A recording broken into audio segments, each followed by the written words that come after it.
Welcome to the EduTalk series where we call educationalists and elite group leaders to inspire parents and teachers with their stories. Today we have Dr. Neeta Bali with us. She is a seasoned educator who has been in this field for 38 years. She continues to serve well-reputed institution during this time.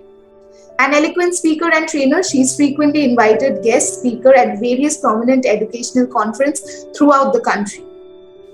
She has also led and has been an integral part of various initiatives, one where she has been assigned as the British Council School Ambassador to promote the spirit of international mindedness, and more recently the project AVOW that aims in providing emotional health assistance to students overwhelmed by the ongoing pandemic situation. Recently, in Education Today, a premium education magazine rated Dr. Bali as amongst the 50 effective principal for the year 2021. Thank you so much, ma'am, for joining us today. It's an honor to have you with us. Thank you so much, Sanjana. Delighted to be with you this morning. How are you doing, ma'am? I'm doing great. Thank you, Sanjana. In spite of all the challenges, I think we are doing great. So, ma'am, let's start with the basic question. What made you come into this field? Was it always an idea that you want to be in the educational society, or it just came along the way? To be very honest, Sanjana, I think I came into teaching by default, if I may say so. Initially, I probably wanted to work with an airlines as an air hostess. And from that to this, I think there's a huge disparity between the two professions. Of course, it's about serving people. Here it is young people and community and society. And of course, there also it's about serving people. But I came into teaching by default, as I said, because I got into this fabulous institute, which was very sought after, called the Central Institute of Education, University of Delhi, which is very difficult to get into. And once there, I thought, let me finish my B.Ed and see what next. No harm, it's going to take me all of 1 year. But before I knew, I was working with one of the best convent schools in Delhi called Martyrdey, and once there, I was smitten, and then continued teaching for 18 years as a hardcore classroom teacher and a head of department of English in a very reputed school, convent school, Martyrdey. Went on to become a vice principal with APJ School, Noida. Joined G.D. Goenka World School as a principal. Subsequently headed a large residential school in Dehradun, and finally came back. Went to Mumbai for a bit to head up Odar School. And currently, I'm with the G.D. Goenka World School as director. So life has come full circle, and I'm here to stay at least for some time. And of course, now I love my profession more than anything. I don't think I would have done any better in any other profession. Ma'am, that sounds like an amazing journey. I'm sure there has been a lot of hardship, but it is where you are right now. Yeah, it has been well, I must say, tumultuous at times, but very gratifying at other times, full of challenges. But then I've always loved facing these challenges, and I think I've managed well, to be very honest. So, ma'am, it was a long path from being a teacher to a director. It's been a long path. I'm sure you have worked with various institutions and everything.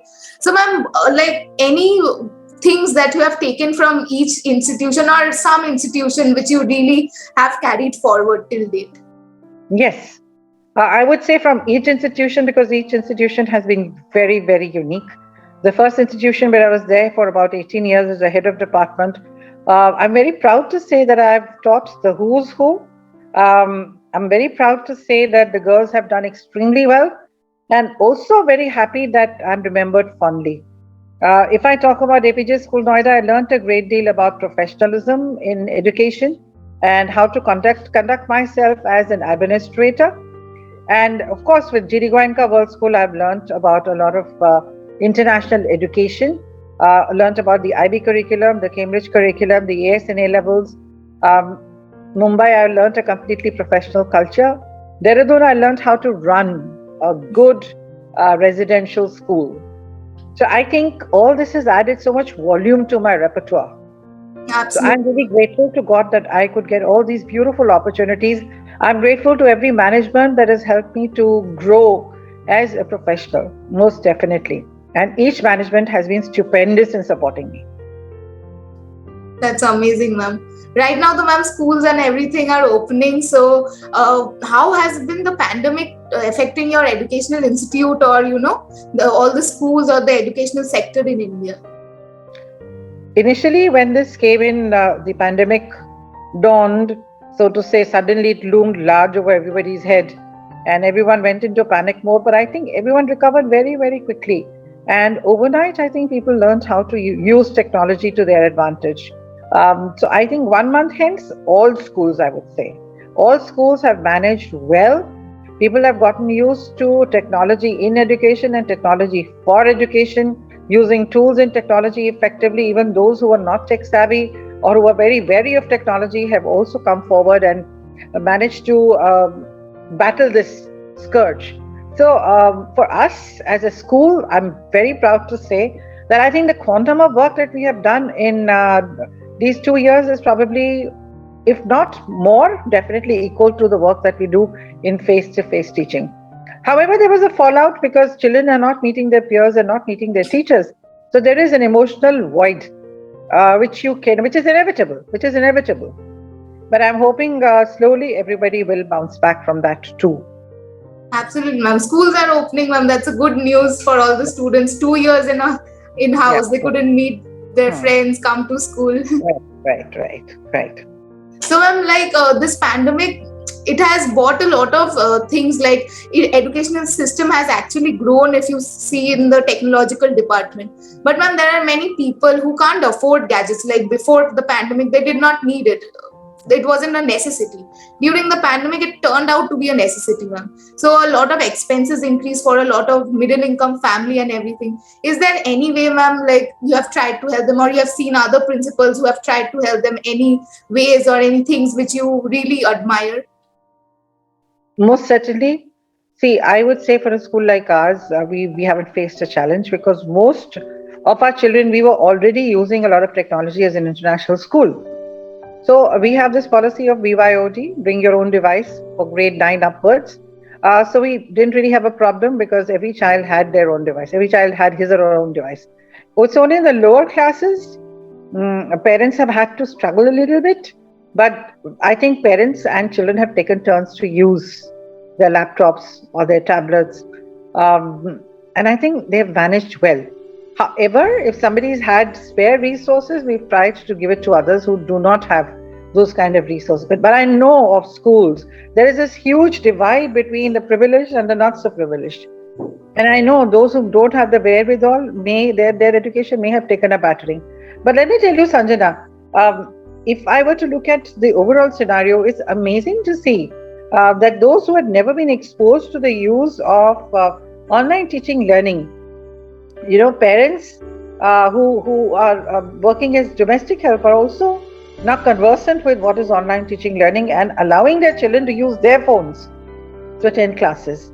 So I think there is this huge awareness that has come about, and now we are at a point of no return. So even when we bounce back completely, I don't foresee going back to a conventional way of teaching learning at all. It is going to be hybrid. Absolutely, ma'am. So, ma'am, like this is a question that has been running through my mind for a long time. That is, in our society, in the Indian society, right now, a lot of changes are being brought in the educational sector with the NEP and everything. But before, it was like, even when I was in school, it was always like, if you are taking science, you're a good student. If you are coming first, you're a good student. Otherwise, you're a failure in life. This is something that I have grown to. I am sure a lot of people have grown to this mentality of the Indian society. So, ma'am, what are your opinions on this? Do you think this is the right thing? How can we change it? I would want you to please repeat your question a little bit so that I can comprehend it better. If you could just tell me a little more about the question that you just... Yes, ma'am. It is that in the Indian society, we have this mentality, this grown mentality where everyone is like, if you crack IIT or NEET or you are a science student, you're a good student. If you're standing first in class, you're a good student. Otherwise, you're a failure in life. But it is not so mainly. No, Sanjana, I don't subscribe to that theory at all.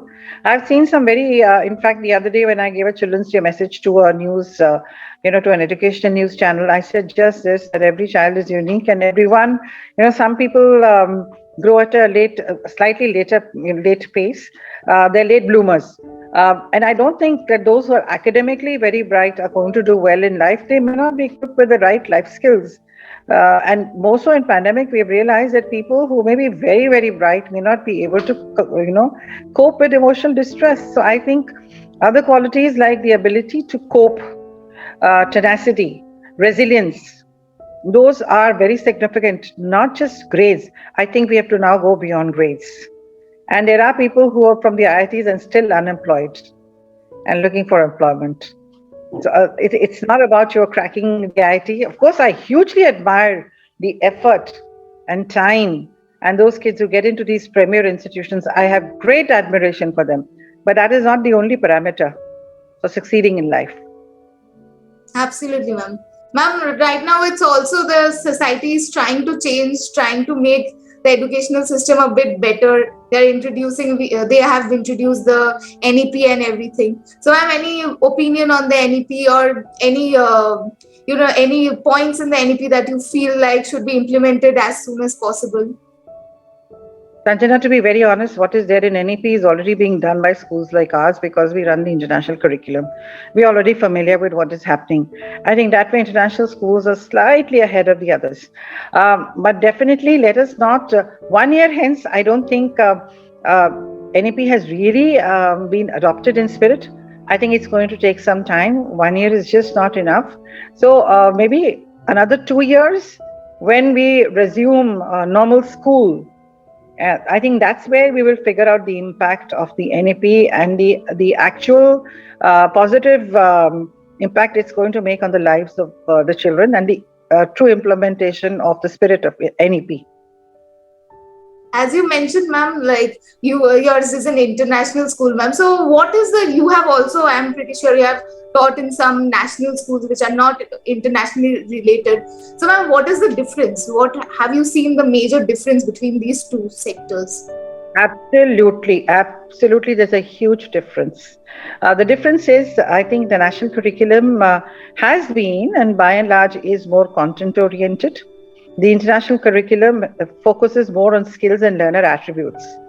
The international curriculum is not about learning up, bugging up, regurgitating in an examination.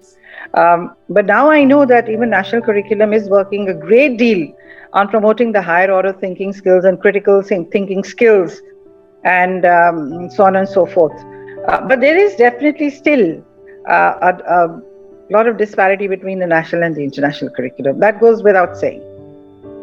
And of course, let me also tell you the skills of researching, referencing, citation, being able to write a 4,000 word extended essay of your own dissertation. I don't think these things happen in a national curriculum at all.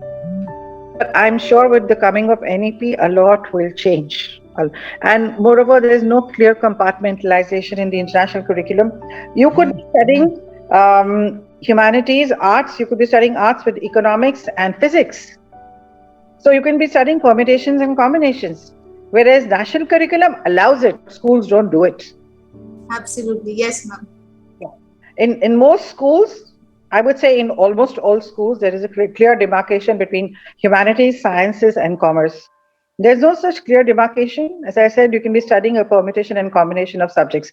Not just that, it's very holistic international curriculum because you have this 3 core components. You have something called the theory of knowledge, which is an interdisciplinary subject, which helps you to make connections between different areas of knowledge.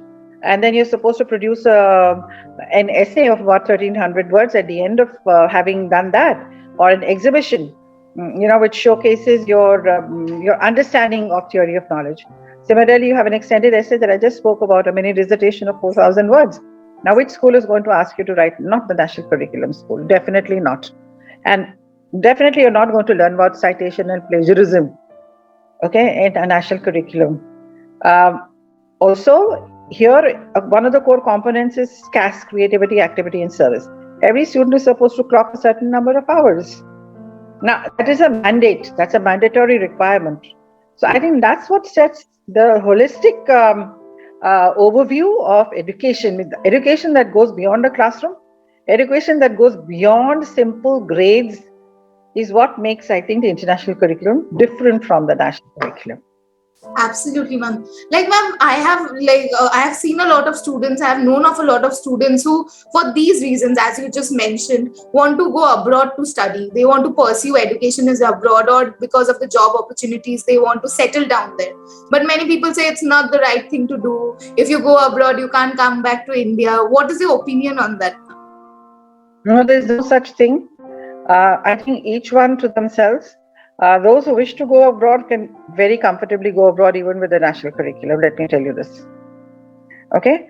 And it's a matter of priorities. If you want to settle in India or you want to settle overseas because you feel you get greater opportunities.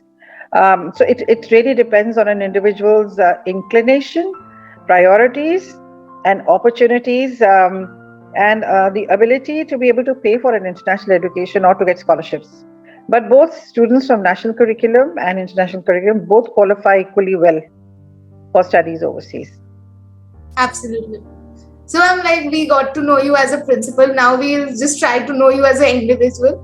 So you have been through a lot. You have had a beautiful journey, ma'am, I'm sure. So what has been your life mantra throughout? Is there anything that you have always kept in mind, always believed? Well, there are a lot of life mantras. But there's one that I particularly speak about because time and again, I think people fall and then you muster the strength to get up and start moving again. So I really believe, and I had said that earlier also, that, to somebody else, that failure is not the end of the road. Failure is only an indicator that you need to change direction. All right. So I really believe that life is about a lot of ups and downs, and you have to learn to look at life in totality. You can't segment life and say, I've been very successful here and I haven't been successful here. I think you have to look at it in totality as one large, panorama, if I may say so. And people will continue to fail and surface again like a phoenix. Like a phoenix, that surfaces from its ashes. Yeah. I think people need to learn that from the phoenix. That you may fall, but you must always muster up the strength to get up and start moving the next day. And that's how life has to move. So everyone has to learn that. Absolutely. Or everyone should try. Yeah. They should. So in this entire journey of yours, could you just share a few moments or one or two moments, ma'am, which really touched your heart?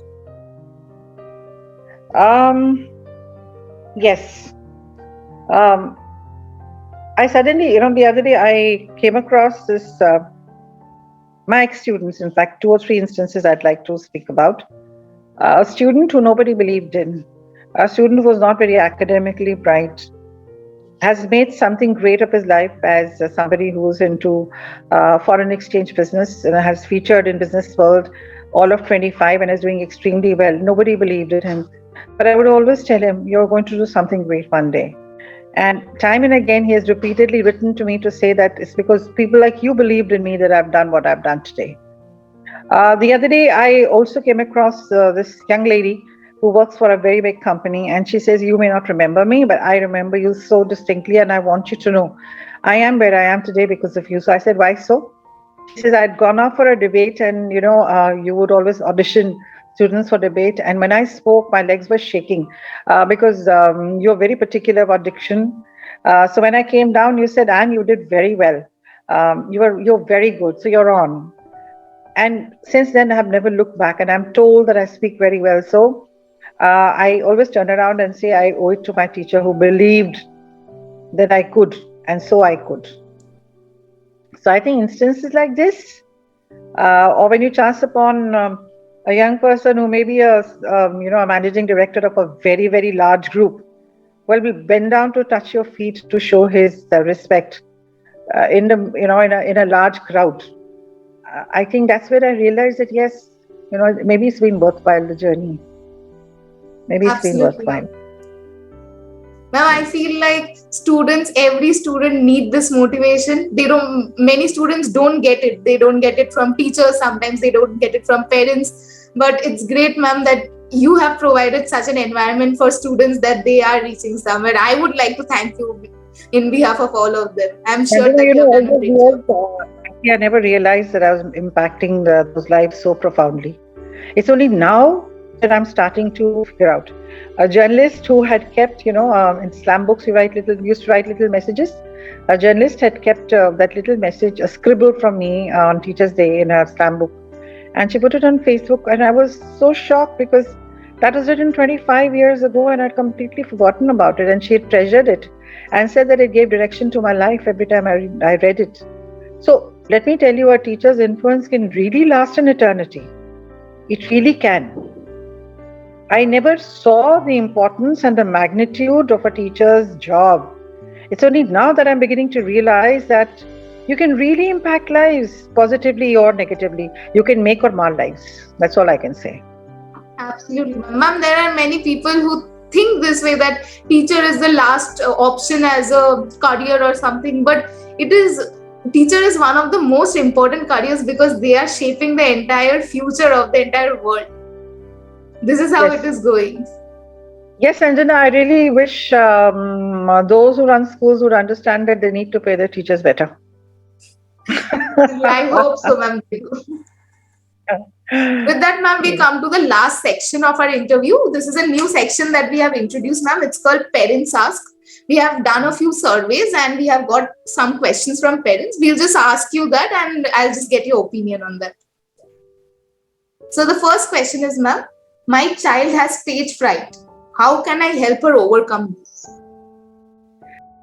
One of the most beautiful, everybody has stage fright. It's not about children, even adults have it. I would say ask the parent to go slow, don't be very ambitious. Let the child read a line or two in the school assembly, then provide some other exposure. So little by little, the child will gain confidence. Don't expect your child to gain confidence and overcome stage fright overnight. That never happens. Even adults, I've had adults whose legs shake when they're put on stage. So little by little, don't be very ambitious. One line today, paragraph tomorrow, something more the day after. Start with the home ground. Okay, give your child to learn up something, to say it before you, applaud, even if the child is not doing well. So little by little. Absolutely, ma'am. Okay, coming to the second question, ma'am. Should grades be the main focus in a child's life? Most definitely not, because that's how we as parents build a lot of stress on children. I am not decrying or I am not deriding the significance of grades. I'm not undermining it at all. Grades are very important because grades are a reflection of the kind of effort that a child has put into the studies, most certainly. But if a child doesn't do well, there is really no need to humiliate the child, because I think it completely kills the self-esteem, and then rather than paving way for a better performance, I think the child starts to go downhill. Absolutely, ma'am. Okay, coming to the last question for today, ma'am. What do you do to create a psychological safety so that kids know they can always come to you? Be non-judgmental. 1, be willing to listen. 2, not easy. Easier said than done. But please be willing to listen. 3, please overcome your own prejudices before you start talking to people. But as I said, more important than anything else to create a safe environment is to be completely non-judgmental. Children may have multiple things to tell you and you may or may not agree with what they're doing. But just be non-judgmental rather than forcing your opinion, immediately reacting and saying, no, you shouldn't have done this. I think it's important that you sit back and listen first and understand things look at things from their perspective. Put yourself in their shoes, because I'm sure you would have done the same things that they're doing now. Right? Absolutely, ma'am. With that, ma'am, we come to an end of our session. Thank you so much, ma'am, for joining us today. You have inspired me really. So I'm sure when this video goes out, it will reach a lot of students, parents, and teachers whom you will be inspiring with your kind words, ma'am. Thank you so much, ma'am. Thank you, Sanjana. You have a great evening. Bye-bye. Thank you, ma'am. Bye.